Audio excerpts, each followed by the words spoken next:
morning to all of you. In the last lecture, we were discussing about units, right?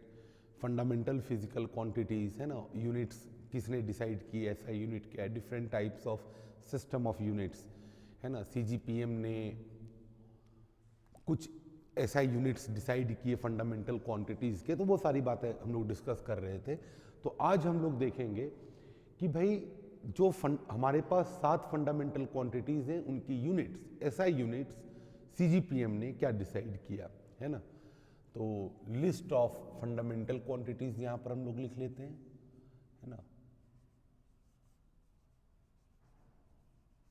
Fundamental quantities,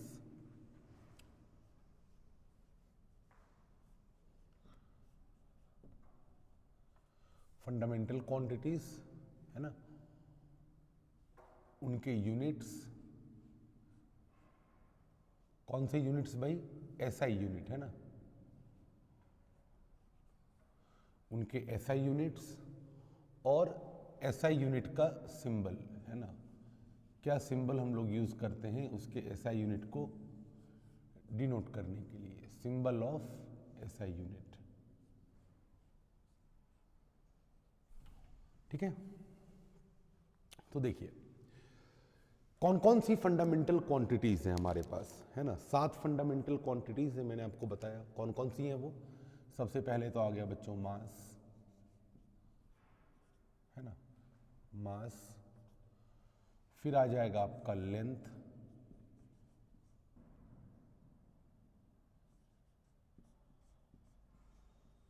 mass length. फिर आएगा बच्चों आपका time, मास length time. फिर आ गया बच्चों temperature, मास length time temperature. Temperature के बाद आ गया बच्चों इलेक्ट्रिक करंट,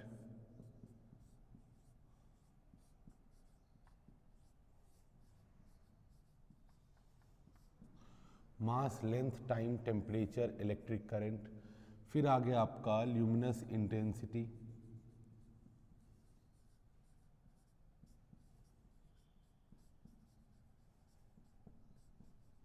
ल्यूमिनस इंटेंसिटी है ना, ल्यूमिनस इंटेंसिटी. और फिर आपका आ गया लास्ट में amount of substance, amount of substance. ठीक है. कितने हो गए? 7 हुए नहीं हुए? 1 2 3 4 5 6 7. तो these are the 7 fundamental quantities. इनके यूनिट्स क्या क्या बताए गए अपने को? तो सीजीपीएम ने बोला कि भाई मास को हम लोग जिस यूनिट में मेजर करेंगे उसका नाम होगा किलोग्राम. क्या होगा? मास का यूनिट क्या होगा बच्चों? किलोग्राम. ठीक है. लेंथ की यूनिट होगी मीटर है ना, लेंथ की यूनिट क्या होगी? मीटर. टाइम की यूनिट होगी सेकंड है ना, टाइम की यूनिट होगी सेकंड. टेम्परेचर की यूनिट होगी केल्विन, टेम्परेचर की यूनिट क्या होगी? केल्विन. इलेक्ट्रिक करंट का यूनिट होगा बच्चों एम्पियर, इलेक्ट्रिक करंट का यूनिट क्या होगा? एम्पियर. ल्यूमिनस इंटेंसिटी की यूनिट होगी बच्चों कैंडेला, ल्यूमिनस इंटेंसिटी की यूनिट क्या हो जाएगी? कैंडेला. ठीक है. और अमाउंट ऑफ सब्सटेंस, इसका यूनिट हो जाएगा मोल. क्या हो जाएगा? मोल. ये तो हो गए फंडामेंटल क्वांटिटीज. और फंडामेंटल क्वांटिटीज की यूनिट क्या होगी है ना, ये हो गए उनके यूनिट्स के नाम है ना. कि मास का यूनिट क्या है? किलोग्राम. लेंथ की यूनिट क्या है? मीटर. अब 1 मीटर कितना होगा, 1 किलोग्राम कितना होगा, इन सब का प्रॉपर डेफिनेशन है जिसमें कि हमें जाने की जरूरत नहीं है. ठीक है. वो हमारे मतलब सिलेबस का पार्ट भी नहीं है. ठीक है. अच्छा, अब इन सभी यूनिट्स का रिप्रेजेंटेशन, सिंबल है ना, क्योंकि बार बार इतना लंबा यूनिट लिखना है ना पॉसिबल नहीं है, इसलिए हम लोग इनके सिंबल्स को यूज करते हैं. अब बार बार इतना बड़ा किलोग्राम, इतना बड़ा मीटर ये लिखना पॉसिबल नहीं है, इसलिए हम लोग क्या यूज करते हैं? इनके सिंबल. तो केजी को बच्चों डिनोट करते हैं स्मॉल के, स्मॉल जी किलोग्राम. मीटर को स्मॉल एम, सेकंड को स्मॉल एस, केल्विन को कैपिटल के, केल्विन को कैपिटल के है ना, अपर केस लेटर के. एम्पियर को कैपिटल ए, कैंडेला को स्मॉल सी और डी, स्मॉल सी और डी कैंडेला, और MOLE मोल को MOL, ठीक है, ऐसे हम लोग रिप्रेजेंट करते हैं। ये हो गए बच्चों फंडामेंटल क्वांटिटीज, उनके SI यूनिट्स, और ये हो गए SI यूनिट का सिंबल। अब जैसे मान लीजिए मुझे लिखना है 20 एम्पियर करंट, तो एक तो तरीका मेरे पास ऐसे है कि मैं 20 और ये पूरा एम्पियर लिखूं, या फिर मेरे पास दूसरा तरीका है कि 20 और मैं कैपिटल A लिखूं, कैपिटल A इस एम्पियर का सिंबल है, ठीक है। तो जनरली बच्चों हम लोग यही यूज करते हैं, ठीक है, सिंबल यूज करते हैं। ये पूरा लिखना बार बार ना बहुत मेहनत का काम है, तो नहीं लिखते हम लोग, ठीक है। चलिए मिटाओ इसको। अच्छा, एक दो बातें और इसमें हैं। इन 7 फंडामेंटल क्वांटिटीज के अलावा हमारे पास 2 सप्लीमेंट्री क्वांटिटीज भी हैं, है ना। सप्लीमेंट्री क्वांटिटीज, सप्लीमेंट्री यूनिट्स कह सकते हैं, सप्लीमेंट्री फंडामेंटल क्वांटिटीज हैं, है ना।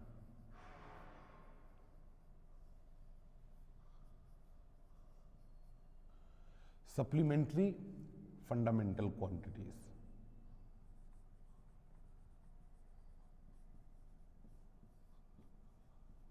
मतलब ये भी फंडामेंटल हैं, लेकिन पूर्णतया पूर्ण रूप से ये भी मतलब कह सकते हो कि ये फंडामेंटल जैसे कई हद तक हैं, बट एग्जैक्टली प्योर तरीके से फंडामेंटल नहीं है।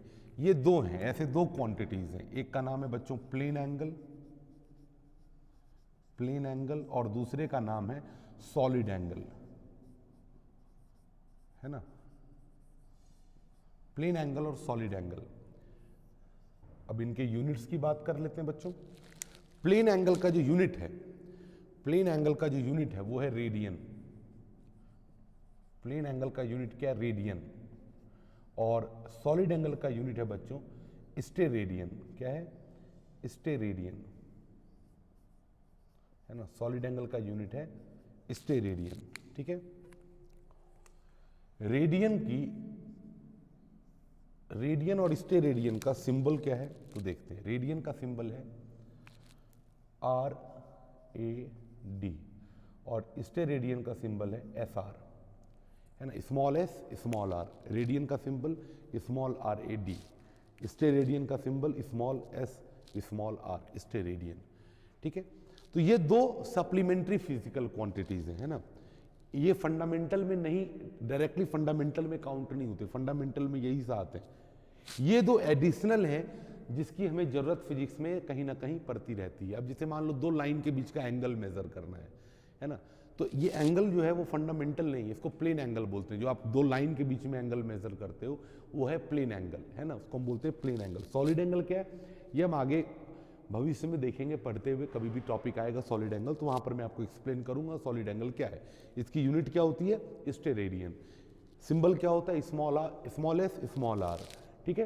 तो plane angle is not one of the fundamental quantities, we have only 7 fundamental quantities.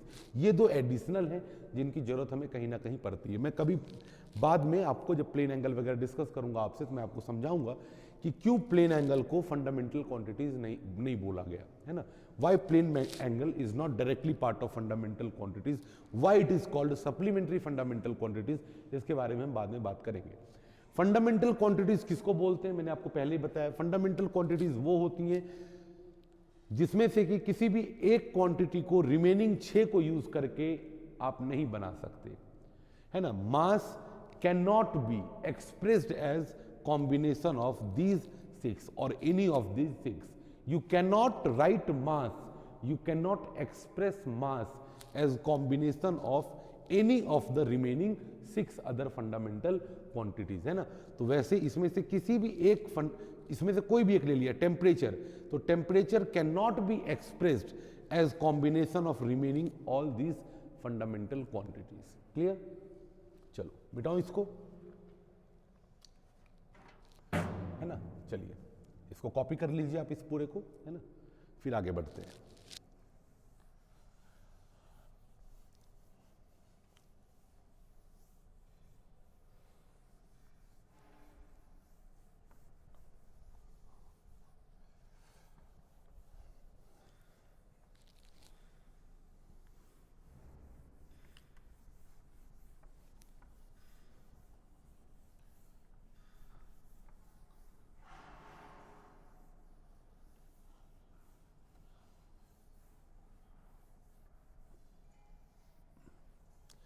अब देखिए, कुछ एसआई प्रीफिक्सेस होते हैं जिसको कि हम लोग यूज करते हैं, है ना। जैसे हमारा जो मेजरमेंट है वो मेजरमेंट फिजिक्स में बहुत वाइड रेंज का मेजरमेंट है।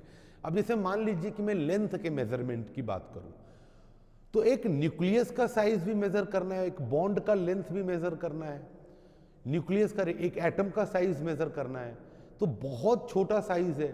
अब मान लो एटम का रेडियस मुझे मेजर करना है, तो एटम कितना छोटा होता है, आप देख नहीं सकते हो एटम को, है ना, यू कैनॉट सी एटम।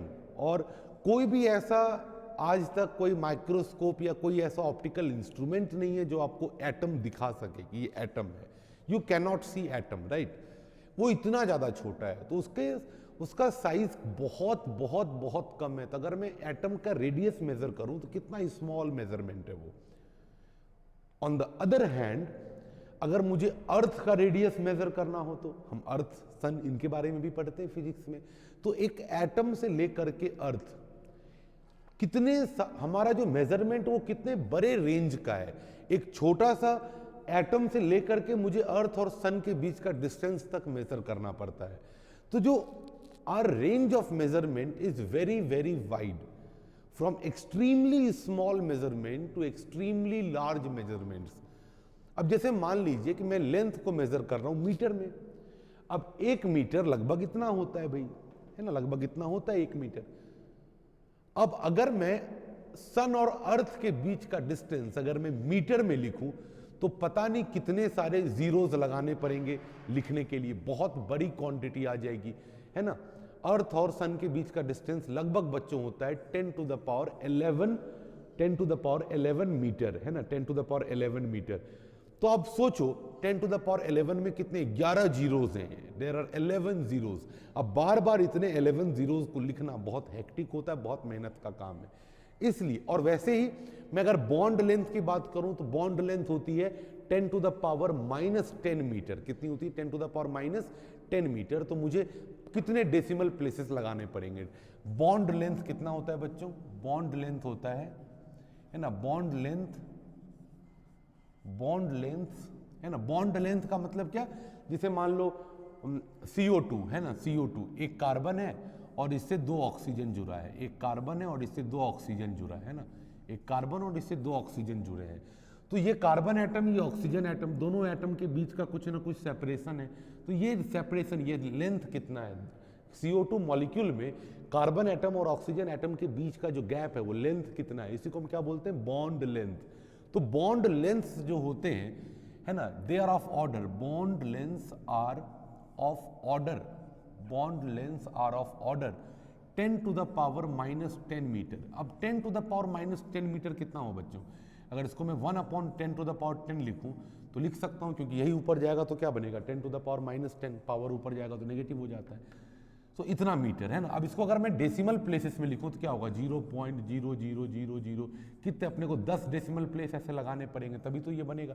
तो बहुत बहुत बहुत मतलब प्रॉब्लमेटिक है अपने बहुत छोटे लेंथ को लिखना और बहुत बड़े लेंथ को लिखना इन टर्म्स ऑफ मीटर, है ना। अगर आप मीटर में ही सिर्फ मेजरमेंट करोगे, मीटर में ही अपने आंसर्स को लिखोगे तो बहुत प्रॉब्लमेटिक है वो लिखना। इसलिए हमारा जो मेजरमेंट का रेंज या range of measurement is from extremely small measurement to extremely large measurements, है ना। क्या लिखेंगे हम लोग, है ना? Our range of measurements,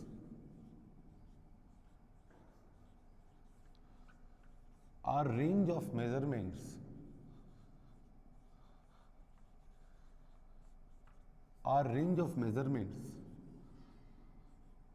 vary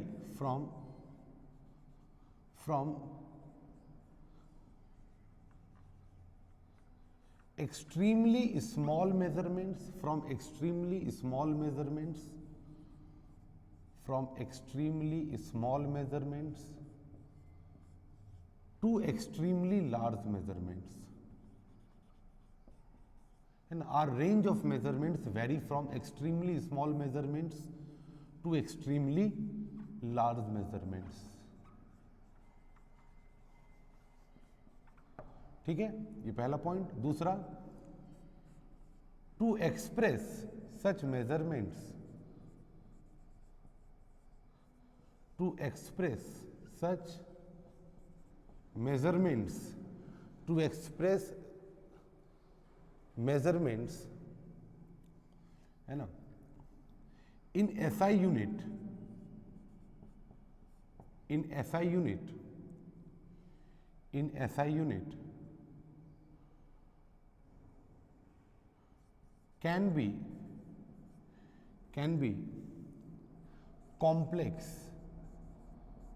can be complex in many situations,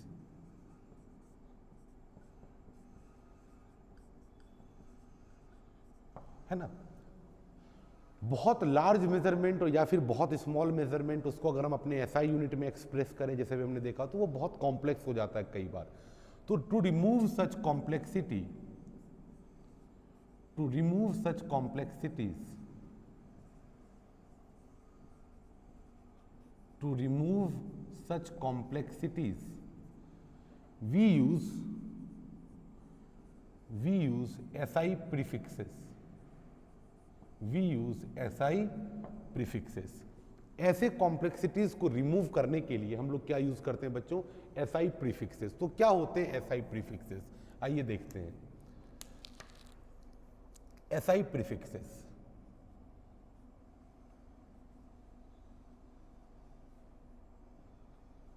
SI prefixes, और यहां पर लिखेंगे ऑर्डर ऑफ 10। SI प्रीफिक्सेस और उनका मीनिंग क्या है ऑर्डर ऑफ 10 में, है ना। तो पहले तो मैं लिख देता हूं, फिर हम उसके मीनिंग को समझेंगे। तो सबसे पहले बच्चों हम लोग स्टार्ट करते हैं exa, peta, tera, exa, peta, tera, giga, mega, kilo, hecto, deca, deci, centi, deca, deci, centi, फिर आ जाएगा बच्चों मिली, फिर आ जाएगा बच्चों माइक्रो, है ना, माइक्रो, फिर आएगा बच्चों नैनो, फिर आएगा बच्चों पिको, और फिर आएगा बच्चों फेम्टो। ठीक है, ये आपको याद रखना है पूरा। Exa, peta, tera, giga, mega, kilo, hecto, deca, deci, centi, milli, micro, nano, pico, femto. ठीक है, अब देखो ये सब किस ऑर्डर ऑफ 10 को रिप्रेजेंट करते हैं? एक्सा,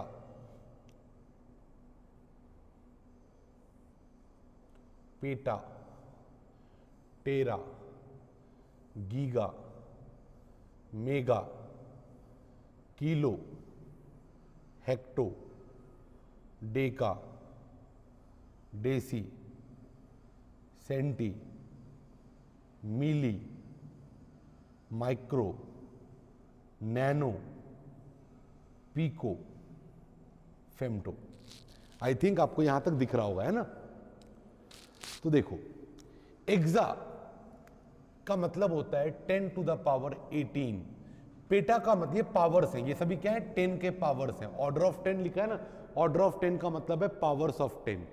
तो एक्सा का मतलब हो गया 10 टू द पावर 18। अब 3 कम करते चले जाओ।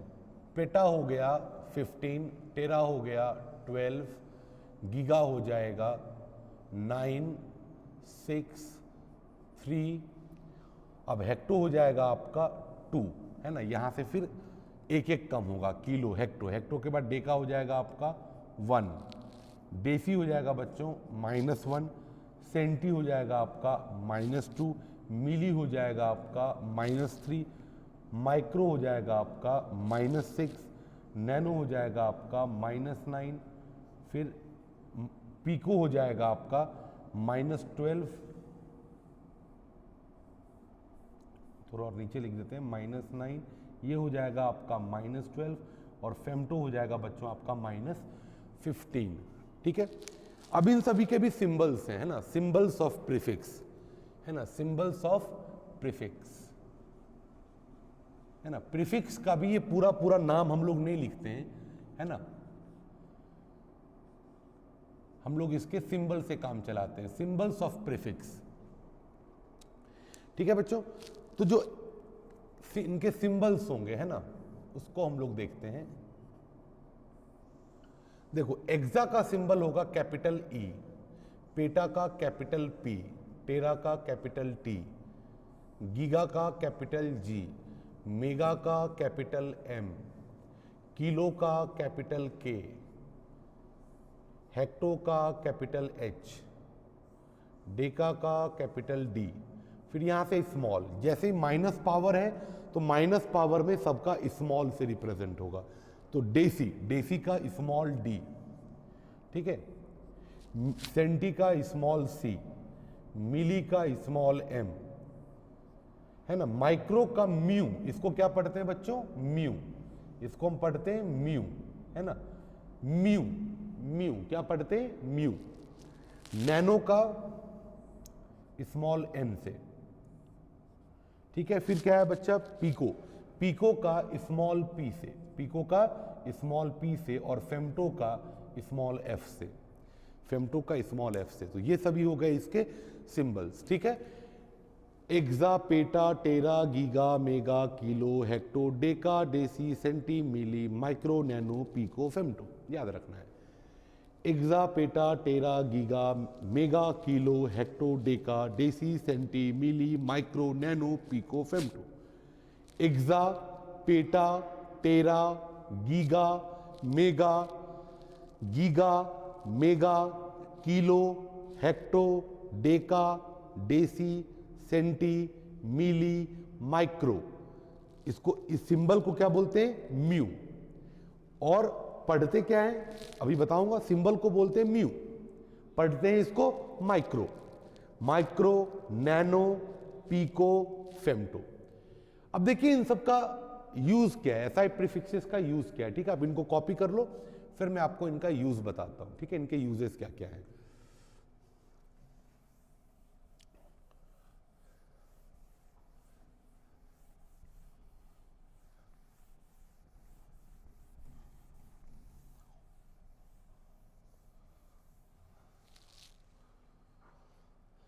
अब जैसे मान लीजिए कि बहुत स्मॉल मेजरमेंट, हम स्मॉल मेजरमेंट्स की बात कर रहे थे। अब मान लीजिए कि कहीं पे लिखा है 2 × 10⁻⁻12 मीटर, 2 × 10⁻⁻12 मीटर। तो अब देखिए ध्यान से, 2 को अलग रहने दीजिए। अब ये जो लिखा है ना 10⁻⁻12 मीटर, तो 10⁻⁻12, तो देखिए 10 का पावर क्या है, 10 का पावर क्या है, -12। तो यहां देखिए पावर्स लिखे हैं 18, 15, 12, यहां ढूंढिए -12 का है, -12 ये रहा बच्चों। -12 का नाम क्या होता है, पीको। -12 के लिए क्या नाम है, पीको। और पीको का सिंबल क्या है, स्मॉल पी। तो हम इसको ऐसे लिखेंगे 2, या तो आप पूरा लिख दीजिए पीको मीटर, या तो आप पूरा लिख दीजिए, लेकिन बार बार इतना लंबा कौन लिखेगा, इसलिए हम सिंबल यूज करते हैं। पीको का सिंबल स्मॉल पी और मीटर का सिंबल एम। तो इसको हम पढ़ेंगे 2 पिको मीटर। क्या पढ़ेंगे, 2 पिको मीटर, है ना। ये एक एग्जाम्पल हो गया। दूसरा देखते हैं, जैसे मान लीजिए कि हम लोग बच्चों अर्थ के मास की बात करें ना, अर्थ का मास कितना है, तो अर्थ का मास बहुत ज्यादा है ना, बहुत ज्यादा अर्थ का मास, लगभग रख लीजिए आप, है ना, मतलब एक अप्रॉक्सीमेट ले लेते हैं। अर्थ छोड़ो, किसी हम बड़े मेट्योर का मास लिख रहे हैं, मेट्योर्स, मेटोराइट्स होते हैं ना, हम उनके मास को लिख रहे हैं। अब मान लीजिए उनका मास बहुत ज्यादा है, कितना है, तो 6 × 10⁻18 kg, इतना मास है। फिर भी अब इतने बड़े मास को ऐसे लिखना मतलब थोड़ा सा वैसा लगता है ना कि भाई कैसे लिखेंगे, 18 हटाओ, कुछ आसान सा ले लो, 15 ले लो, है ना। 6 × 10⁻15 kg, तो अब 6 × 10⁻15 kg, ऑलरेडी देखिए यहां पर kg ऐसा यूनिट है, ऑलरेडी यहां पर kilo, kilo is also one of the prefix, kilo भी एक तरह का प्रीफिक्स है, दिख रहा है।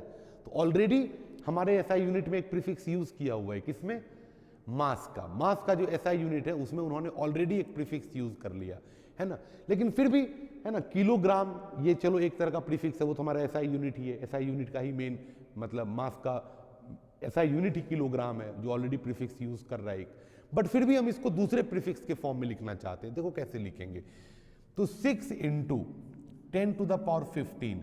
अब बताओ किलो का मतलब क्या है, what is mean by kilo? Kilo का मतलब है बच्चों, किलो का मतलब है कि 10 की पावर क्या 3, किलो 3, और ये सभी क्या है 10 के पावर से, तो 10 का पावर 3, तो किलो का मतलब हो गया इंटू 10 टू द पावर 3। ये किलो की जगह पे लिखा मैंने किलो, इंटू ग्राम दिख रहा है। अब ये बताओ मुझे ये क्या लिखा हुआ है बच्चों, 6 इंटू 10 टू द पावर 18 ग्राम लिखा है ना ये। अब 10 टू द पावर 18 के लिए कौन सा प्रीफिक्स होता है, तो 10 टू द पावर 18 के लिए देखो कौन सा प्रीफिक्स होता है, एक्सा। एक्सा, तो आप इसको ऐसे लिख सकते हो, आप इसको लिख सकते हो 6 इंटू 10 टू द पावर 18, आप इसको लिख सकते हो एक्साग्राम। क्या लिख सकते हो आप इसको, एक्साग्राम। लेकिन बार बार इतना बड़ा एक्साग्राम लिखना है ना ठीक नहीं है, तो हम इसके लिए क्या करेंगे बच्चों, सिंबल यूज करेंगे। तो एक्सा का सिंबल क्या है, कैपिटल ई, तो एक्सा के लिए यूज करेंगे कैपिटल ई, और ग्राम के लिए स्मॉल जी। तो आप ऐसे लिख सकते हो 6 इंटू 10 टू द पावर 18 एक्साग्राम, है ना। समझ में आई मेरी बात? तो चाहे लार्ज मेजरमेंट्स हो चाहे स्मॉल मेजरमेंट्स हो, हम लार्ज और स्मॉल मेजरमेंट तो कितना आराम से, sorry 6 into 10 to the power 18 exagram नहीं होगा, sorry sorry sorry, extremely sorry बच्चों, एक्सट्रीमली सॉरी, गलत लिख दिया मैंने। 10 टू द पावर 18 के लिए यूज होगा एक्सा। 10 टू द पावर 18 जो है इसके लिए 10 टू द पावर 18 वर्ड के लिए क्या यूज होगा, एक्सा। तो हम इसको लिख सकते हैं 6 एक्साग्राम। क्या लिखेंगे बच्चों, 6 एक्साग्राम। 10 टू द पावर 18 के लिए क्या वर्ड यूज होगा, एक्सा। तो एक्सा के लिए हम लोग सिंबल यूज करेंगे कैपिटल ई, ग्राम के लिए ही, तो ये पढ़ा जाएगा 6 एक्साग्राम। तो 6 एक्साग्राम का मतलब क्या हो गया बच्चों, 6 इंटू 10 टू द पावर 18 ग्राम। आई मेरी बात समझ में? तो देखो हम लोग लार्ज मेजरमेंट्स करें या स्मॉल मेजरमेंट्स करें, जब हम मेजरमेंट को लिखेंगे ऐसा यूनिट में, तो कई बार वो 10 का बहुत सारा पावर आ जाता है, तो 10 के उन सभी पावर्स को लिखने की बजाय हम उनको इस तरह से सिंबॉलिकली लिख सकते हैं, और हमने उन सभी सिंबल का नाम देखा अभी, है ना, कि कैसे लिखेंगे। 10 का क्या पावर होगा तो हम कौन सा प्रीफिक्स यूज करेंगे, और उस प्रीफिक्स का सिंबल क्या होगा। क्लियर है? आई बात समझ में? चलो एक और एग्जाम्पल ले लेता हूं, एक और एग्जाम्पल ले लेता हूं, है ना, एक और एग्जाम्पल लेते आओ।